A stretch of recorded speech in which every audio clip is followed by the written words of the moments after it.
everybody, this is Les Nesquick with FUX Radio, and you are listening to the Breaking Hyman podcast with Lori and Morgan.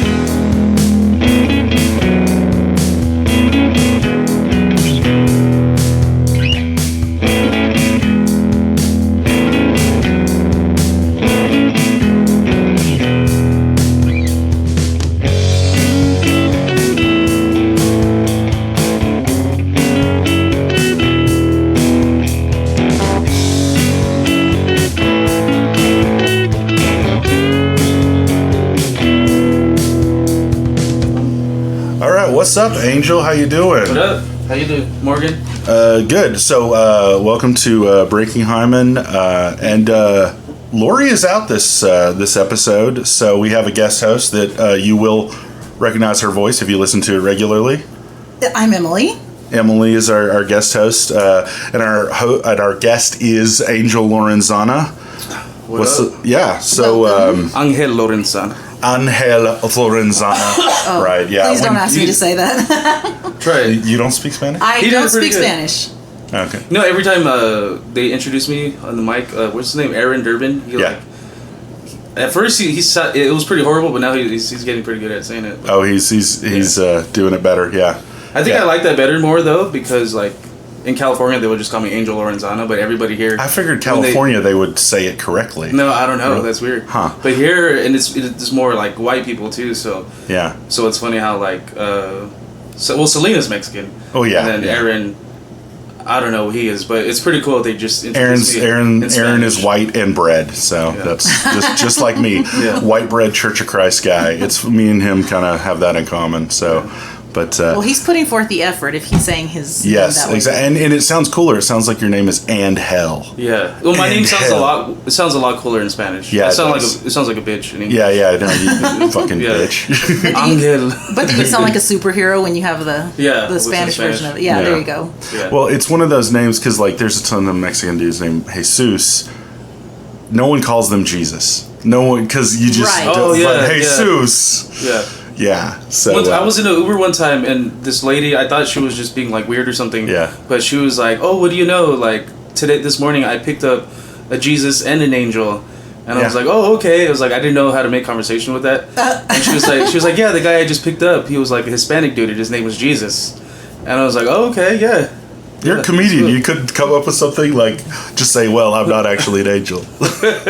Or you say, I killed that Jesus guy that was just in here. Lucifer's gonna be just around the corner. There you go. But you know what was really annoying though, being in school and teachers always asking me like every time they do roll call and stuff. Oh yeah. They're like, "Are you really an angel though?" Like that's just seriously. So, that's how they break the ice with the. Yeah. Were they white teachers? Yeah. Okay. Yeah. Did you go to school with mostly white people? No. It's kind of mixed. Where I grew up in California. The city's called Baldwin Park, so it's mostly Hispanic. Like oh, okay. Yeah. So is Baldwin Park in the Los Angeles area? Okay. You couldn't have been the only angel they've ever run into, though. Why was that? I mean, not that it's not unique, but you couldn't have been the only one for them to have made that joke. Like, oh yeah, they probably. No, I'm pretty sure there's a lot of angels. Right. So school teachers it's a Mexican thing, in California, unoriginal. Completely. It's like working hard or hardly working, like they have to. Yeah. So what was it like growing up in LA? Because I've never been there. I have no conception of what it's like to be a kid there. I mean, I think of like Hollywood. That obviously that's not what you're.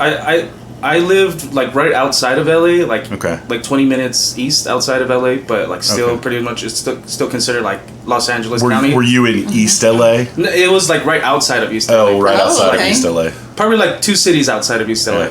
Okay. Did you ever see that Cheech Marin movie, like Born in East LA? Yeah, I've seen that movie. Like, Born in East LA. Yeah, that's a badass movie. Is it? Yeah. Was it relatable, or were you like, that's not what it's like? Oh, well, I'm not from East LA, but I see the culture, like I get it for sure. So what was it like growing up there? Like what were the activities? Did y'all go to like Dodgers games and shit like that? Or? Well, honestly, myself, my family, my parents were usually just working, so I didn't really do much like going out, like doing the things you would expect people to do in LA, like. I've been to the beach a couple times as a kid. We didn't like go we didn't go to the beach a lot. Like, I think the most we did would go to the movies. Okay. The most. Yeah, but where like, they make the movies. Yeah. You went to the movies. But where I live, you could pretty much all like in one day if you wanted to. Yeah. Or like within the span of a couple of days, you could go to the mountains, to the desert, nice. to the beach. Yeah, access to everything. Yeah. So when you got older, did you go do all that stuff, or even as I got older, I started slowly kind of going out. Like, but I did a lot of concert stuff. Okay. Yeah. Oh wow, I can imagine the concerts. So that did you came like there. the Hollywood Bowl and stuff like that? I don't know if I've been to the Hollywood Bowl, but I have been to a lot of places. But starting off when I was a teenager, like I that's when I was into punk rock. Like, okay. I listened to a lot. So of were you punk going rock. to like a Sunset Strip, like the Roxy and? I've been to the Roxy. For a hip hop show, but nice. Like I remember there was this place called, I think it's called the Knitting Factory. Yeah. I think it's like a chain place. So, but there was one in LA, but I don't think it's there anymore. But that's where I seen like a couple of punk bands that were like my favorite bands. Okay, so did you play music or anything? Yeah. Okay. Yeah, shit, I didn't know that. Yeah, I was when I was like growing up, I grew up around like a lot of people that were into like rock, like my aunts and uncles, my mom. They were into like a lot of like classic rock and alternative rock and 90s stuff like that. So that's what I grew up on, and then I got into punk, which kind of like added to that when I was in like high school, junior high, going to high school. So what kind of bands were influencing you at that time? Nirvana. Yeah. Yeah. Okay. Who else? Like, What are your favorite punk bands? There's a punk band called Subhumans. They're really dope. Yeah. There's a band called Lower Class Brats, The Casualties. Yeah. So it was like the summer of going to high school. From middle school to high school. Where one of my friends had gone to a different middle school in the same city, and he met this other group of people. Excuse me. So my friend, who had left my middle school to go to a different middle school, met a group of people, and then, probably just like one person, and they were trying to start a band. So over the summer to go to high school, my friend hits me up because I had gotten a bass guitar for Christmas. Oh, nice! So you're the bass player. Okay. Yeah. So he asked me if I wanted to play bass. So I go over. This is all in the same city too. So I go over to my friend's house to just to like try to. I guess we're gonna put a band together and stuff. And we were called the Queefy Cunts. Queefy Cunts, yes. Jesus Christ. Yeah. So you were a bunch of high school kids that were like, we're the Queefy Cunts. Yeah, we're punk rock as hell. Yeah. And I still think that's a really cool name for it. It is a pretty good. I don't even have a comment yet. I'm processing that. Wow. So that's funny because for a shitty punk band? Yeah. For you, Emily and I were all in bands in high school because she was a singer. Yeah. Oh, I know he was thinking marching band, which I also was. No, you were. Another one too. Another like one. Okay. Okay. That comes from the core of the marching band, and then we branch out. What was the band called that you were in, Emily? Actually, it was called the M's. You told me that. That wasn't my idea. They really, it wasn't my idea, but I was like, they leaned into the fact that they have a cute girl singer, and we're like, we're gonna do No Doubt covers and stuff. I think they were trying to convince me to be in the band, really? So that was it. Oh wait, so you were in a band? I was in a band. Yeah, I was the singer in the band. You were the singer in the band. Okay. Yeah. So I do play an instrument. I was in band, but they didn't want me to play an instrument. I was singing. Yeah. But we were all collectively band nerds. So we did that too. But that's cool. During the No Doubt era, and so that was kind of our whole thing that we did. No Doubt, Sheryl Crow. No Doubt is badass. I like No Doubt. Yeah. So you play bass. I play guitar. Why don't we start a band like right now? Right. I'm down. But just need a drummer. Okay, so I go over to my friend's house. Yeah. To my friend's house that I'm about to meet. Right. And we meet there, and then I originally played the bass for the band. Okay. Mm-hmm. And we played probably for a span of like 3 or 4 years, maybe. Oh wow! So y'all were doing it for a good minute. You know what? Maybe 3. Fuck, I can't remember. Maybe I want to say 3 years, maybe. Because it was when I was in high school, up until like high school ended. Okay. Mm-hmm. Right, because I just said it was like right before high school. Well, when everyone's kind of together at that time too. Yeah. We branch out. Were y'all gigging or just practicing? So in Baldwin Park at that time. This was like around 2006, 7, whatever. Okay. There was a really big punk rock scene there, like backyard punk shows. Well, and there's always good. I bet. Yeah. There's always good punk rock in fun. LA. It was LA fun. is like historically has good punk rock. Yeah, I was like 13, 14 years old. Oh, hell and yeah. my friends and that's how old we were when we started the band, too. Nice. Yeah. And, had you played bass before? No, I had picked up the bass and because I wanted it, and my mom bought it for me for Christmas, I think, or it might have been a birthday, but I just picked it up and just started playing with it. Wow. Yeah. Wow, that was just your interest, and you're like, I really want to get into this. Yeah. Okay. Yeah. Because I really I always wanted to be like a rock star, pretty much. Yeah, I think that's that's when I was 14, I went to my first concert, and I'm like, that's badass. I want a guitar. My dad had one already, so I started taking lessons, and that was kind of my entry point into, and then by the time I was in high school, I was like playing in bands, recorded an album in college, and so I didn't know that. Oh, really? Okay, I'll let you hear it sometimes, Terry. Nice. But it's always interesting to see what people choose, which instrument or what they lean towards. Sure. Well, so what I was getting to is that we played for like pretty much all through high school, I guess. Right. But I started off as the bass player, and then somehow I ended up playing drums at one point, and then I played guitar at one point. Oh. The only thing I didn't do was sing. Oh, and, wow. So, and you're not a bad singer either, because I've heard you sing. I mean, you could do it if you wanted to. Yeah, probably. But so my homie, his name is Patrick, and that's who my friend Jacob introduced me to. Oh, got it. Over the summer. Shout out to Jacob and Patrick. Yeah, shout out to I Jacob. know, yeah. Are they still with us? No, yeah, I still talk to them. Oh, cool. Okay. So, anyways, I played like almost every instrument except for singing. So you're like the utility guy. So yeah, okay. so pretty much the whole band was me and Patrick at one point because we didn't switch out that many people. It was just Jacob was there sometimes, but he had a really strict mom at that point. And we were all she underage. Probably wouldn't want her son playing in a band called the Queefy Cunt. Yeah, and Jesus. We were at a backyard show one time, and we weren't playing, but she showed up in the backyard looking for him and took lame. him. Yeah.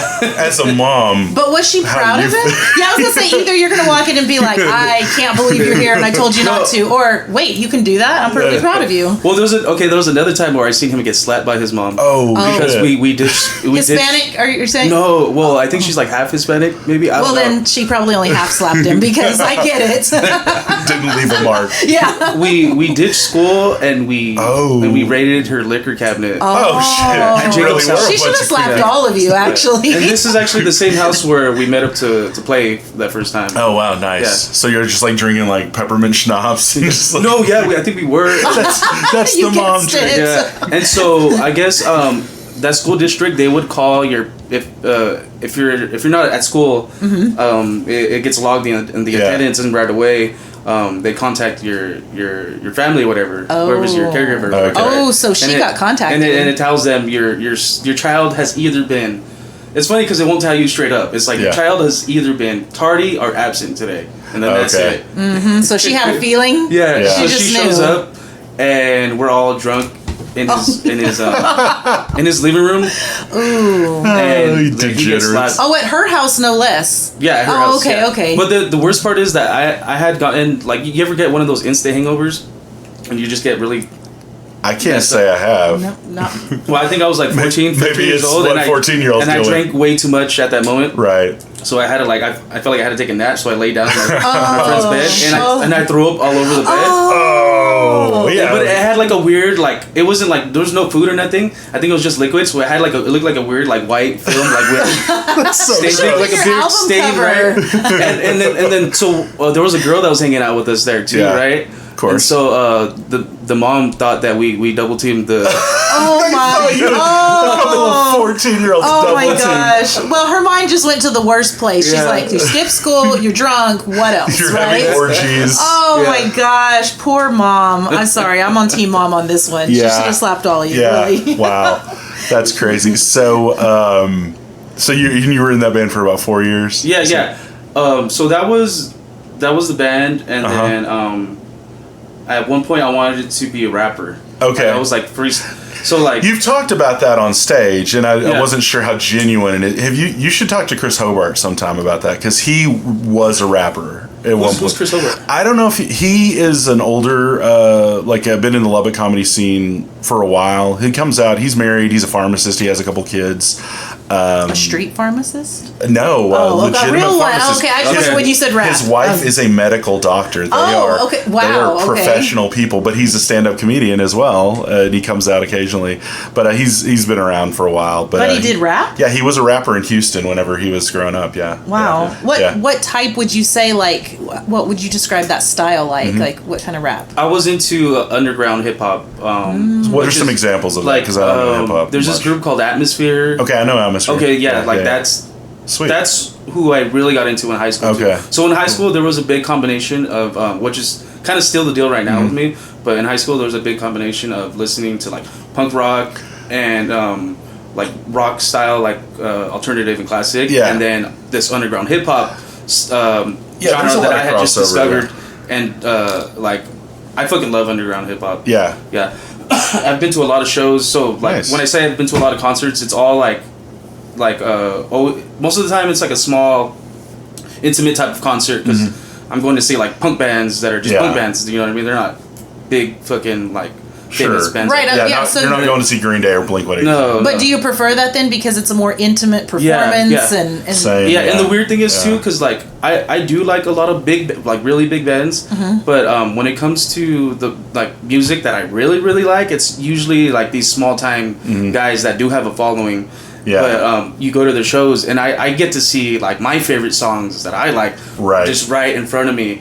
Opposed to like, you know, if somebody like really loves, like they're just like the number one Black Keys fan, they got to see them. I know it is a little bit lame unless they want to pay like hundreds of dollars. I saw it just as an aside. I saw Death Cab for Cutie on Halloween 2004, right before they got huge, and it was so cool because I was seeing them in a theater with a 400 or 500 people in Fort Worth, and then their next tour they were probably playing for like 3,000 people, and tickets were probably 4 times as much. But don't some of those artists actually look back and they're like, wow, people pay this much to see us? That's kind of dumb. We used to play in dive bars and backyards and things like that, and they feel like they sometimes lose their authenticity, and maybe that's what you were there for, was authenticity in the smaller crowds like that. Did you go to any house shows? Were there shows like in people's houses and stuff like that? Because I've been to a few of those. Those are cool. Well, the backyard punk rock shows, those are like usually in people's backyards. Yeah. I think there was one show that was in a house, but no. Okay, cool. So how did you go from, at what point did you stop doing music? And because I mean that always kind of, once you have to start living a real life and all that stuff, working, was it after high school? So there was like the high school phase with that punk band I was in, right? And then after high school, at one point, like I said, I wanted to do. So I guess I'm just talking about like all the like, if there's things I'm doing as an artist, like throughout my timeline, whatever. Yeah, that was your entry point into art. Yeah. So it was getting a bass guitar and then a guitar at one point, and being in that band. And years later, probably around like my early 20s, probably 18 to 20. No, probably around my early 20s for sure. That's when I tried to do freestyle rapping. Okay. Well, I would like me and my friends. We would me and my cousin and my friend Patrick, the one that because he's like my road dog. This guy got me into like a bunch of music, and even to this day, like sometimes he also got you into his mom's liquor cabinet. No, that was Jacob. Jacob. Okay. Never mind. Sorry, Patrick. But pretty much like I've tried. It's the band thing. The experiences I have on stage is the band. Yeah. I did a couple freestyle battle raps. Okay. Like 8 Mile kind of that. Kind of thing. Yeah. So Mom Spaghetti. It's the beat, and then there's people judging you, and they're trying to figure out whether what you're saying is like right off the cuff or. Like you came and prepared it, and if they think you prepared it, they're not gonna like that's like points. See, the credibility. Yeah, but that's what I was really into though is like freestyling and like being able to rap about stuff like right in the moment, right in front of you, or like or to people like whatever if somebody's wearing what they look like. If you come up with stuff like that, then it's valid. Like that makes sense why you got into comedy then because there's so much. I was just gonna say that because there's things you have to just kind of riff and come up with. Yeah. Well, so you never had stage fright then, did you?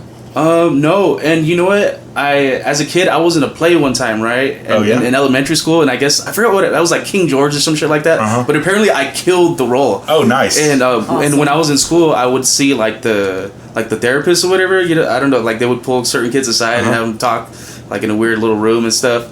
And like when I seen her, she had seen the show, and she was like, she's like this is your thing. She's like, this is your thing. Like she tried to contact my mom, really, and like try to get me into like acting classes and stuff like, or like to try to get into like theater and stuff. That's a compliment coming from another adult for them to say something like that. That means you were meant to perform. Well, we'll see. I like that. I love the acting stuff too. I haven't gotten to do it near as much. I did the elementary school, but I was homeschooled for junior high and high school, so I never had the chance to do.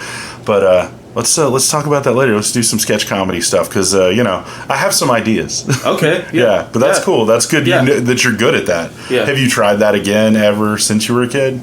No. Really? No, that was the only time. I think I was like the little drummer boy one time in a play, and I fucking like, I guess I went rogue and did my own thing. Oh. So like I just had like a one little piece, I guess. Yeah. I forgot what the part was, but apparently I wanted to hit my drum and walk around all the crowd for some reason. Oh, okay. And I guess that killed for some reason too. They're like, this kid is killing it. Like thinking about it now, like that's embarrassing. No, but so would you say that led you in that direction though for stand up and other things like that? You wanted to do your thing. You wanted to put yourself on stage, not play a character, not do something else. You wanted to be who you are. I've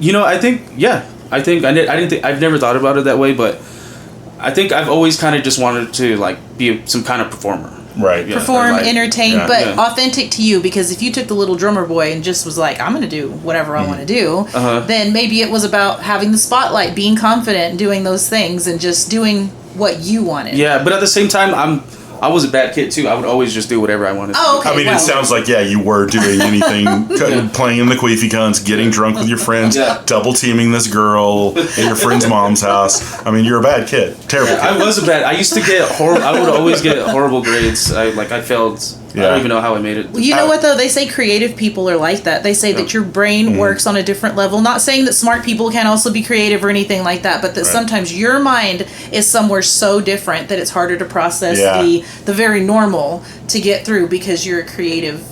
Some people creative geniuses in that way where they can't be harnessed like that. So as a mom, I guess too, I'm going to say that to you, that maybe that's where your mind and your talents went, because you're like, who cares math, this, that, and the other. I really want to express myself and be an artist. Yeah, and I'm all over the place too, because like I never really fully invest myself into one thing, because I've tried the punk band. I could have get that going if I want to. I could have started a band with someone else. Sure, yeah. There's the rapping. There's the comedy. And like I've had like random little hobbies. Like I wanted to be like a nutritionist because I'm really into like trying to eat healthy, and like I always pick up these little things that I get kind of really interested in, and just like drop. No, I get that. I've done that too. Yeah. And it kind of reflects on how I listen to music, because I'm not a great person to talk about music with, because I'm like scattered all over the place. Like I know of these bands, but I only like these certain songs. Oh, okay. Like, so you're not deep into any one artist particularly. I'm always just kind of just like picking different things up. Okay.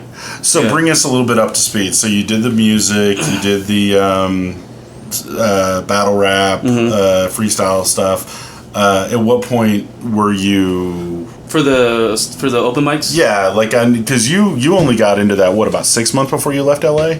Is that something like that? I started, I want to say March of last year. March. Yeah. So you're really less than a year and a half into stand up right now. Less than March of 23. So going year and some months. Okay, cool. So how are the open mics in comedy in LA? In LA, so I had one normal open mic that I would do every Thursday. Okay. And this place is called Chatterbox. Shout out to Chatterbox. Who hosts that one? His name is Steve Hernandez. Okay. And he's actually pretty well known within the the Los Angeles comedy scene. Okay, cool. Like apparently before I got into comedy, going to Chatterbox, before I started going there, apparently Tim Dillon had performed there. Oh, nice. There's a couple of I forgot her name, but she ended up being like a Kill Tony regular at one point, like when they first kind of started. Okay. But there's a lot of big names that go through that have been through Chatterbox. Okay. Wow. Like you know that one Hispanic dude who has that one show on Hulu something fool, this fool or something like that. But there's one dude I don't know that one, but I'll yeah, but he's went through there. But I mean, if he's got a Hulu show, he's probably doing okay. Yeah, so it's cool. So every Sunday, Chatterbox has a show, and then every Thursday they have an open mic. Oh, okay. So there's an open mic and a book show. Yeah, okay, and so sweet. the way this open mic ran was a lot of people would show up. I would say the most people I've seen is probably like 40. Oh wow, 40 that's people. like double what the most we ever get here. Yeah, so you show up, you put your name on a little piece of paper, and you put it in a hat, right? And they give priority to like non-binary and females, so they'll let them kind of. Gotcha. Yeah, the people that are the more unique voices. Yeah. That makes sense. Excuse me. Selena style. Yeah, so you put your name in. Everybody puts their name in a bucket, and then the host, when the show's starting, the host will go up on stage, and they'll the order they pull the names out. That's the order that they're gonna. Got it. Yeah. So that's kind of similar to how what do you call it? I guess I think it's called lottery style. Or something like that. Yeah. They sort of do a similar thing to at the Creek in the Cave in Austin. Okay, I'm new to this. I'm just listening. That's interesting. That's how they would line something up. Yeah, so you could show up. You could be the first person there. You could show up early and be the first person there and write your name, put it in the hat. Yeah. And they'll cap it. Sometimes they'll cap it at like 30 people. So some people won't even. You could be the first person there and not be able to get up. But that's just how it is. Yeah. But then I had to learn that because the first time that happened to me, I got really. Yeah. What is it, like a 3 minute? 3 minutes. Yeah. Man, I've done open mics in Dallas, in and New Orleans, and so there's so many comedians that they've got to 3 minutes and you're out, 4 minutes, whatever. Yeah. And we can. I mean, you weren't there on Thursday. I let Ricky, Heist, Curtis do 10 minutes because we didn't have a big audience.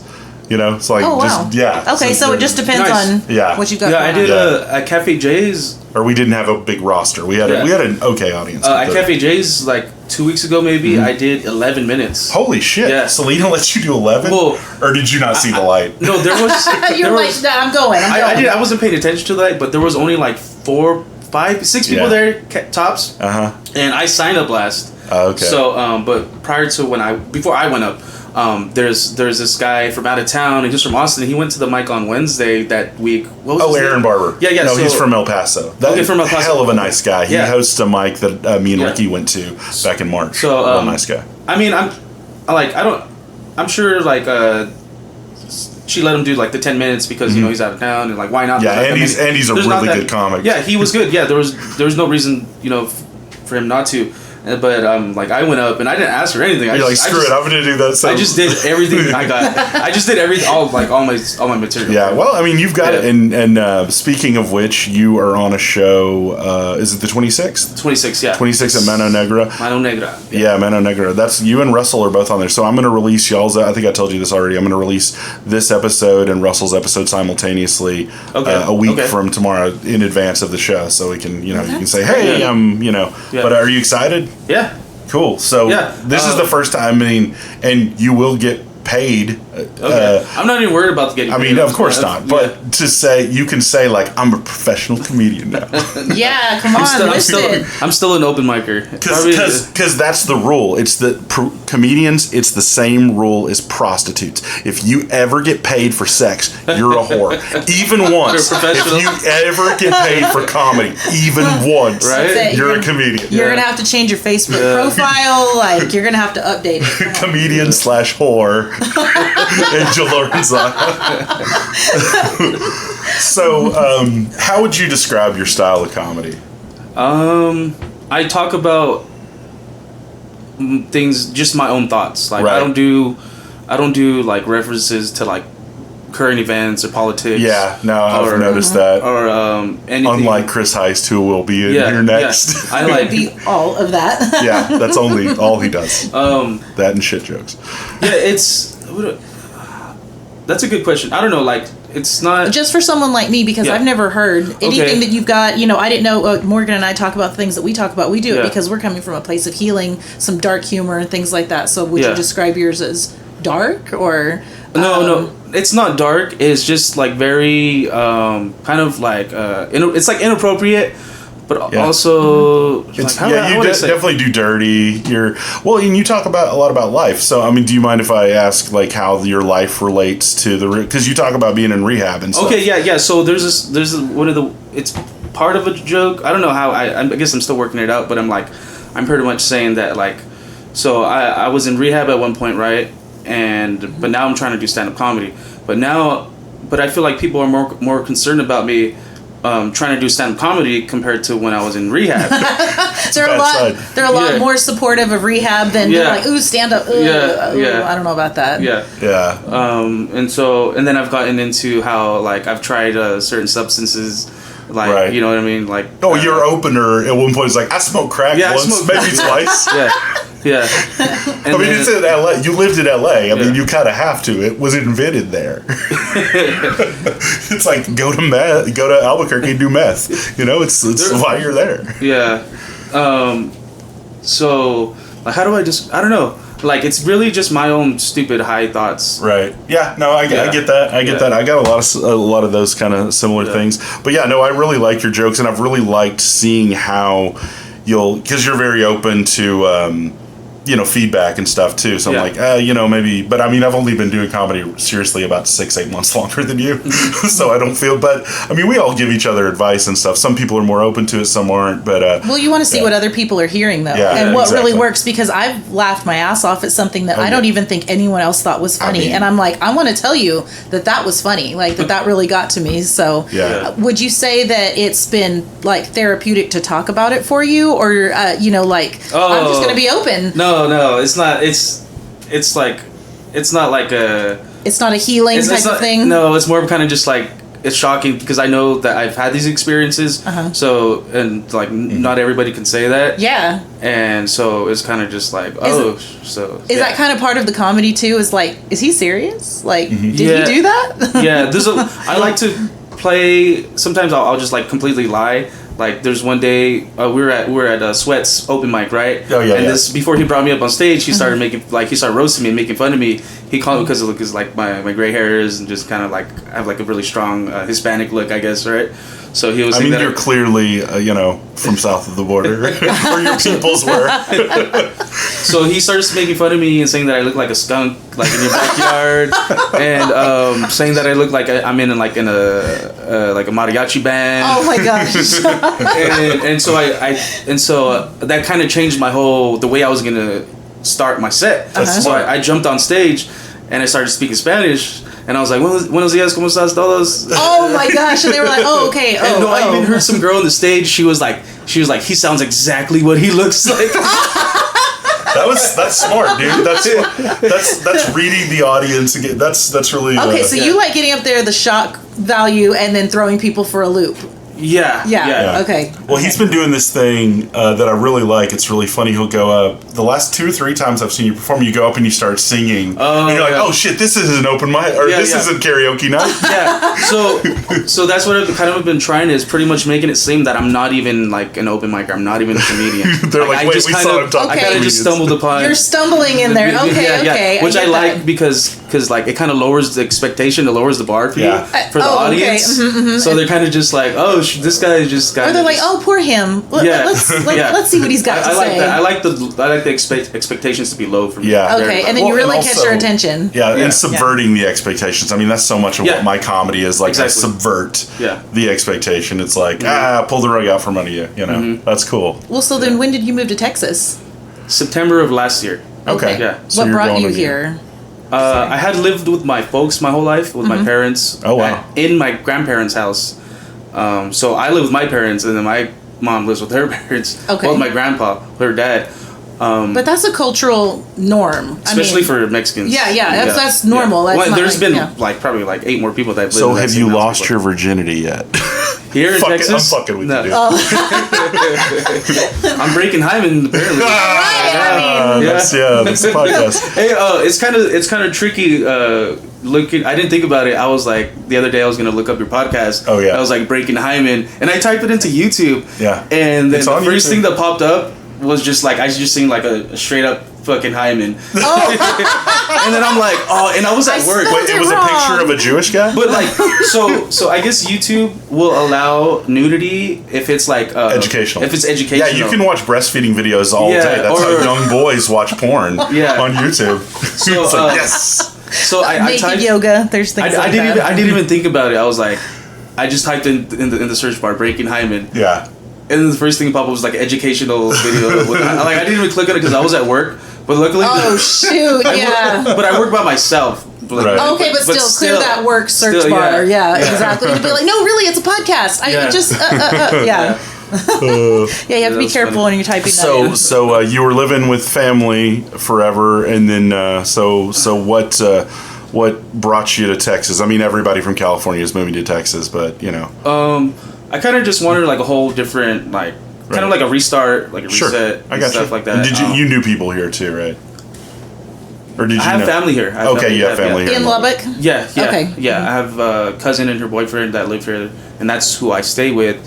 And so they went to go visit to California one day, at one point, and probably like sometime last year, early last year, and like they were talking about living here in Texas. How was like the cost of living and it is way cheaper, stuff like that, and buy one tank of gas and you're sold. Yeah, and like I said, I had lived with my folks my whole life, and I was kind of wanted to get out of the area. And at the same time, I'm gonna be honest, I was kind of getting close to getting back into hanging around with the wrong people. And right, you didn't want to start smoking crack again. No, not crack. I was into pills and stuff like that. Okay, well, still not good. You're trying to get a change of scenery and just kind of do a reset. Yeah, exactly. Yeah. Let's go to a state where weed isn't legal, so it's a little harder to get. You at least have to hide. Yeah, but I mean, once you legalize weed, it like opens the floodgates to everything, you know. So yeah, I get it. And so that's admirable that you kind of saw that as a potential problem in you. Yeah, and was it like your cousin? Were they like, hey, I mean, you want to try something new? Come down this way. Was it an invite? Yeah. She exactly what you just said, and then she was like, I got an extra room. Like, just let me know. And I was like, oh, okay. At first, I was like, oh, okay. I didn't really think about it. A couple months later, I was like, you know what? I was like, I called her. I was like, is the offer still up? They're like, yeah, like, come on down. Nice. That's great. It's great to have family to do that because, you could move here and hate it. And those are the only people that you knew and not grow. So it's kind of a safe way to leave everything and come over here and start something. And if it didn't work out, then it didn't, You just turn back around. So when you moved here in September, you started coming out pretty quickly because I remember meeting you last year sometime, but then we didn't see you for a while, and then you started coming around again a few months ago. Yeah, when I first moved here, I didn't have a car, so I've noticed you were driving a couple of different vehicles, and I'm like, does he have a bunch of cars? Okay, so you recently... Is he secret rich, and he just has all the cars? Like Chris Heist. So I think the first couple times I came out was because like I had just moved here, and I kind of wanted to get to know the area, right. I was still kind of getting adjusted and stuff, and I think I had just started working, too, so I didn't want to like try to borrow her car without that makes sense, So I went out a couple times, and then last year, right? Yeah. And then that's when I met you, and then I went back this year. Yeah, earlier, just a couple months ago. You and Russell. You started coming around again around the same time Russell started coming around, and y'all are both on the show, which is great. Yeah. So I knew him before I had met you last year, so I'm glad y'all are both making some headway into the comedy scene here in Lubbock. And there's not near as many comedians, so it's easier to get booked on shows here too. Not that your quality isn't good. Have you've been out to the shows? I have. Yeah. I have. And so I know a couple of you guys, and then they came to Plainview. And I just remember the Plainview trip where I kind of just was baptized into comedy with all of you. And it was great because I was like, okay, well, I get to know everyone all at once. There wasn't a big audience, so we really got a chance to hang out. And that was such a fun. I need to go back and do another show there sometime because I get sick of doing shows in the same venues all the time. It's like RPM, Lantern, Cafe J, occasionally Mano Negra, every great once in a while, Two Docs, and then like once a month I'll go to Midland. And the thing is, you get a different audience everywhere. I mean, maybe there's a lot of people that are really receptive, and then some people who are like, I don't know. Yeah. I don't really get this. Go ahead. Sorry. My first experience at Lantern Tavern was pretty good. Oh yeah. Yeah, good. because now that I've been there like multiple times, I can see how nights differ from week to week. Yeah.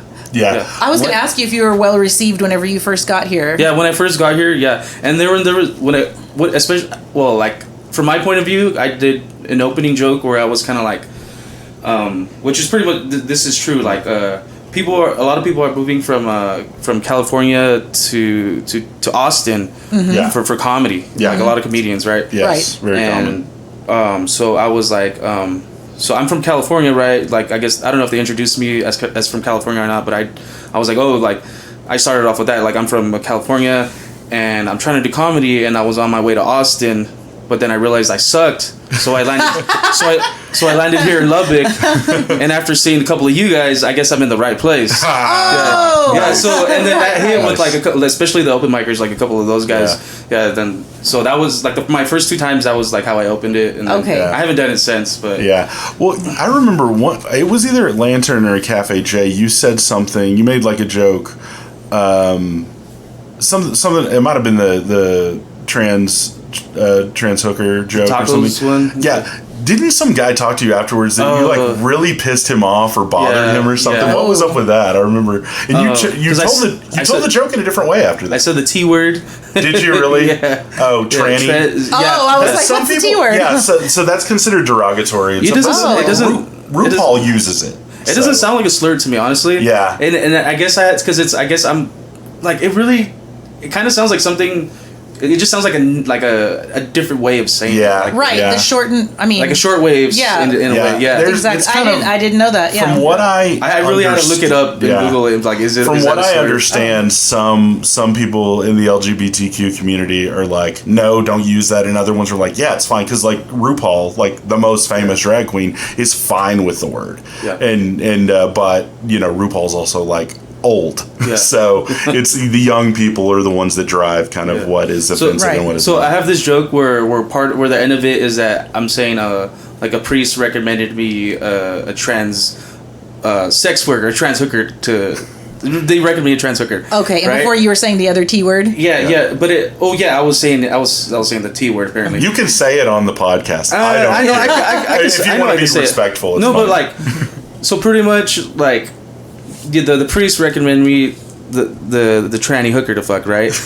And so the way I structured the joke is to where it sounds where specifically I say that word, so it catches someone's attention. So it kind of sounds like it's offensive, right? But at the end of the joke, I'm banging the tranny hooker. Yeah. So is it? Am I? Is it a slur? Am I hating? Yeah, trans because I end up sleeping with one at the end of the joke. Right. That's supposed to be part of the right, and then to actually say it the other way sounds very technical. Yeah, instead of because it sounds more. Yeah, it just sounds more conversational the other way that you say it, but the other way sounds very technical in that way. So well, I don't say it like what did I say? Trans sex workers. Women sex worker. No. I think I trimmed it down to just the trans hooker. I just said, okay, I see. That flows a little bit. And I love the punchline. It's like, and someone came up to me after the show and said, not all trans people are sex workers. It's like, yeah, I know, but the ones I like are. It's like, I love that fucking punchline. And that never even happened. Was that your only person who ever came up to you and was like, I'm offended? Yeah, so this guy came up to me. Yeah, has been the only person. And he came up to me and he it was weird because at first he tried to tell me, hey man, like that was good. And I was like, oh, for real? Oh, no, because he heckled me during my set. He said something during my set at one point, and I just completely, like, ignored it. I knew it was there, but I kind of just kept going. And so I knew there was something up with him. So at the end of my set, he came up to me, and he told me that was good. Yeah. And I was like, really? I was like, are you sure? Like, since I asked, like, since I kind of, like, investigated a little bit, he was like, honestly, you really want to know? He's like, no, none of that was funny. He's like, you said the T word. And he like started really. He was really drunk, and he started really trying to dog me out about like saying that, and I was being nice about it. I could have told him to fuck off. Yeah, I could say whatever I want, but I was being nice about it. And like, well, I mean, and that's what a good comedian should do is take criticism from the audience. I mean, and at some point you have to say, screw the audience. I'm going to say what I want, but you're a new comic. I'm a new comic. Relatively, I've been doing this like 2 years, but I'm still pretty new. Comedy supposed to be taken with a grain of salt. It is, but you still there's still like limits and stuff. You don't want to, Yeah, there is. Right. We're not gonna have some people you don't know like what happened to them or what their experience is. Yeah. But if they come in and be like, you can't make a joke about this because this happened to me, it's like, well, this has happened to a lot of people, and they laugh at right. it. So and also, I didn't know that. Like, I didn't have an interview and say, exactly. "Oh, look who's here tonight. We're going to go over these rules." It's subjective. It's very subjective. Our experiences, we're doing pretty much bars for the most part. Yeah, just bars. We're not even doing comedy clubs, so there could just be people there. Maybe they're there for the comedy. Yeah, they don't even know comedy's happening. Yeah, exactly. They could have just showed up, so you don't know what to be sensitive to. That's very common at Lantern and sometimes at Cafe J. Usually at Bar PM, since we have a whole separate room for comedy, there's the bar room and then the where we usually only get audience members that want to watch us. Well, I was going to say, at some point you could say, this isn't for me. You could just get up and leave. I don't see, unless something was deeply offensive, going up and being like, I'm going to tell you what I think. Yeah, and that's why Bar PM is the best open mic. I love it because we have a whole separate room and I host it. So, I mean, not that I'm better than the other hosts, but I'm awesome. But you're pretty awesome. So, come on. Yeah, and plus, I'm the newest comic of all the regular hosts in Lubbock. I started hosting like 3 months into comedy, which is crazy to me. But you know what? Talking to both of you, and because you guys don't seem new to me. We're like, don't even think that we're like I'm a pro, even a comedian whatsoever. Because I just do open mics, and and then you know what? And I could say this too. Like I don't even like stand-up comedy for the most part when it comes to like all these big famous people. Okay. I only have like one or two really favorite comedians. And with that being said, I don't even know like I'm gonna like minus myself points right now, but I don't really care because like I don't know a lot about like these the old time comedy legends. I know the names, but I don't like. Sure. So who are your favorites though of the ones you do like? Right now I like the dudes from like Legion of Skanks. Okay, yeah. Who else is pretty good? Louis J. Gomez. Tim Dillon's pretty good. Tim Dillon is, he's great. But isn't that kind of like music? Like you don't have to like the Grateful Dead to be a fan of music. You don't have to be anything very specific, so you like what you like, and you could be as big or a little a fan as it is, and that doesn't still mean that you don't appreciate and like comedy. Yeah, exactly. I'm not a poser. That's what you're saying. Right? Yeah, exactly. It was funny whenever you came over to here last night briefly, and I was watching Stavros do his advice column or whatever, and I was like, you watch this, and because I figured, and you're like, nah. Oh, okay. Do you know Stavi though? I know who that is. I love him. He's so good. But and he's kind of buddies with some of those Legion of Skanks dudes too. He gets, but don't you think that maybe makes your comedy very original and fresh then? Because you're not because I've heard people say, oh, this person gets up and they're in the style of blah blah blah. They're just trying to replicate or try to imitate what they see, what they like, and it's kind of the same. What do you call it? The tempo and everything that you kind of mimic, and so that way you're very original in what you do because you're not patterning yourself after someone else. Yeah. I don't even like to consider it like I'm like you know what I'm saying? Like I think it's cooler to just do stand up and try to get good at it myself without trying to like advertise myself as a comedian. Yeah. Like that would be like the main goal, because like I think I guess that's like the punk rock side of me, to like not like label myself as anything. Yeah. And at the same time too, I'm very kind of critical, like even early right now in comedy, I'm kind of critical of like other open micers. Sure. Like I don't like when like the other guy named Angel came out and you're like, what the hell, dude? Why you got my name? Because for me, if I go up there and I do a joke and it doesn't do good at all, for the most part, I try not to react to it. Yeah. Like, so pretty much like, it's like I want to go up there and make it seem like I don't even know, like, how do I say this? It's like, I'm going up there and I don't know that the goal is to make people laugh. Right. Okay, you're not setting this high expectation of, guys, I'm going to punch. It's not even an expectation. It's just going up there and just being a character, like getting into like a character, right? Like I don't want to break the third wall, right? By laughing at my own joke or trying to like react if nobody laughs. at my joke or just anything. keep going. You just keep going. Like, I don't want to break. To me, that's breaking the third wall. Yeah, well, there are definitely, and I see what you mean. There are definitely comedians like Shane Gillis that's completely aware of the audience. He'll laugh at his own jokes, which I'm fine with. But then there are guys like Mitch Hedberg that like just say what they say completely. Don't even seem aware of the audience. Like, here's some thoughts I have. I'm saying them to a microphone. I would say this the same way whether you were sitting here or not. Yeah, that's what I like. That's what like the open shower thoughts. Yeah. Like, just I'm saying it. Here it is. Yeah, that's. I've never really thought about that, but I mean that I guess it's the difference between comedians that do crowd work and those that don't, because you don't really try the crowd work. I like crowd work. I don't think crowd work is breaking the third wall. I think and acknowledging that it wasn't, that nobody laughed, or acknowledging it yourself, like laughing at your own joke, or acknowledging that it didn't. Don't draw attention to yourself, basically, in a negative way. Yeah, I don't think crowd work is breaking the third wall. Well, and that's a piece of advice that Selena gave me early on when she saw me hosting. She's like, never disparage yourself as a host. Never say like, oh, well, that didn't work or what. Mm-hmm. She's like, no, just keep going. Like, the show's great and everyone's having a great time and whatever, and just fake it till you make it kind of thing. Well, do you think you can kind of lose your mindset if you do that? If you acknowledge it, then you're like, oh, I'm stupid. Oh, that was dumb. Oh, I hate it. And then kind of work yourself into a hole when you could just be sailing on. Yeah. Mm-hmm. Okay. I would say so. Yeah. You too. Yeah. Yeah. For sure. Yeah. It's comedy is a very interesting thing. It's not like I've said it before, like you can hand a kid a guitar and put him in a bedroom, and like 6 months later he can come out and be Eddie Van Halen. You can't give a kid a microphone and a notebook and they can't come out George Carlin in 6 months. No, it doesn't happen. No. It takes the audience, it takes the age, time, whatever, experience.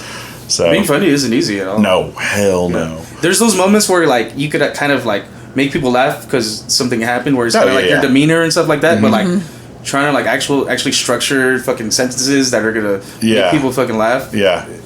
I mean, it's not that easy, but and it comes down to like word choice too. I'll say this word instead of this word. They mean the same thing, but this word sounds funnier, or this inflection. There's so much behind it. There's a lot of factors that come into play, like your the tone of your voice, your body language, the way you're holding the microphone, eye contact. So many different things, like even the way you look, the way you dress. I'm cognizant of that. I hardly ever go up with shorts on, although you saw me wear shorts on stage. That's a thing a musician said. That may actually be a book, like never wear shorts on stage and other rules. And I try not to. What's the secret behind that? You just look like a dork. Oh, I thought it was like this vulnerability. No, you just look like a dork wearing, like you can be comfortable, but you want to look like you're a pro up there, like you are a serious. But somebody like Gabriel Iglesias, Fluffy, that's his whole thing. He wears a Hawaiian shirt and shorts, and he's comfortable, and hey, I'm the fat guy or whatever, and But if it's part of your character, so I try and wear jeans, solid color T-shirt, maybe a band shirt, and I don't deviate much from that anymore. I'll have my Vans or whatever, and I've noticed you generally have the same. I usually, but I don't own a lot of I don't do a lot of shopping, honestly. Whatever. I use you work for Amazon. Do it. A lot of my shirts that I have are just like when I go to band concerts and stuff. Band shirts. Is this a band, Lighter Fluid? No, this is a little event that I went to. Oh, cool. Okay. Yeah. But I'm sitting here in a Pizza Planet shirt, so I can't say anything. Nothing wrong with that. But so there's more to the whole thing than just the performative aspect. It's how you look, how you But if you got really solid fucking jokes, none of that really fucking. No, you got really solid shit. But starting off, like I don't want to try to start giving advice because I'm still starting off. But just for you, for me, that stuff matters. Like even pronouncing, saying your words clearly, like even like. Enunciation is very even try important. not to stumble over your words, or try not to mumble, or. You could say something so funny, but if they missed it, then it doesn't come across the same way. Yeah, that is one thing. There's some comics that are great joke writers, great, but I'm like they mumbled there. I don't know what they just said, or they might use some colloquial phrase or whatever. I'm like, I don't think the audience knows what they're talking about. Like I know what they're talking about, but so that's something that that's smart that you. You know what I really can't stand. What's that? Is I don't know if you do it, but sorry, it is people holding their phone and like. Oh yeah, no, I won't do that. I'll have my notebook the phone and like I'll set this, it. Yeah. and like looking at it, and you know what else I don't like? What's that? Is somebody being like, "Is this also breaking the third wall?" Like somebody looking at their phone, they're like, "Oh, like okay, this is a new one. Let me do this one. Let me do this one for you guys." Because I just do the fucking joke. Yeah. Just don't tell us. Don't tell us. You know what? I've actually noticed that in going to a couple of shows, and it did shock and surprise me because I've never seen that before. Not saying that having notes isn't a good thing to kind of glance down and not lose track, but I was like, oh, this is like talking to my kids. Yeah, the open mic is definitely looser. Yeah. The open mic is definitely looser, but as comics in Lubbock, most of the shows we do are open mics. So, I don't like to pull up my phone on stage. I don't. But I don't tell people things. You know, I don't like these critical things. Like this things I would just say. Again, breaking the fourth wall. I don't. Like you could do whatever the fuck you want. Just for me personally, like the things I wouldn't do on stage. Yeah. Well, we're almost at an hour. Do you have any final thoughts? Anything you want to? Where we at? I think. Yeah. So this is fun. This is cool. Yeah. No. Cool. Absolutely. Thanks for doing. Again, Mano Negra.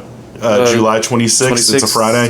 This will be out before that. So if you're listening to this, come to that show. Yeah. I think it's like $10. So Mano Negra, just Google it. Follow Laugh Hub City on Facebook and all that crap. But thanks, Angel. We appreciate it. Yeah, great to get to know you. Yeah, thank you for guest hosting. Oh, yeah, of course. Thanks for letting me hang out. All right. See ya. All right.